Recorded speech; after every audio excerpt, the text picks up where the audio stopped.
সূরা আল বাকারার মধ্যে আল্লাহ তাআলা সেটা বলেছেন। এছাড়া নবী সাল্লাল্লাহু আলাইহি সাল্লাম ইতিকাফ ঘরেই করেছেন। সূরা আল বাকারার মধ্যে আল্লাহ তাআলা সেটা বলেছেন। এছাড়া নবী সাল্লাল্লাহু আলাইহি সাল্লাম ইতিকাফ ঘরেই করেছেন এবং তার সাথে সাহাবায়ে কেরাম ইতিকাফ মসজিদেই করেছেন এবং পুরুষ মহিলা উভয়ের জন্য বিধান হচ্ছে মসজিদে ইতিকাফ করা, ঘরে নয়। এটাই হচ্ছে উলামায়ে কেরামের দুটো মতের মধ্যে বিশুদ্ধতম মত। অনুরূপ বলেছেন, মহিলারা ঘরে ইতিকাফ করতে পারবে কি? ঘরে অন্য কেউ নেই রান্না করার, ইতিকাফ অবস্থা রান্না করা জায়েজ কি? 10 দিন ব্যতীত 1, 2, 3 দিনের ইতিকাফে কি বসা যায়? অনেকগুলো প্রশ্ন করেছেন।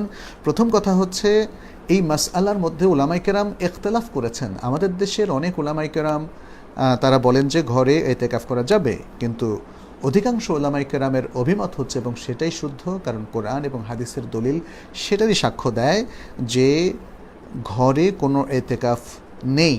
ইতিকাফ করতে হবে মসজিদে। ইতিকাফের নিয়মই হচ্ছে মসজিদ। ওয়া আনতুম আকিফুনা ফিল মাসাজিদ, আল কোরআনে সূরা আল বাকারার মধ্যে আল্লাহ তাআলা সেটা বলেছেন।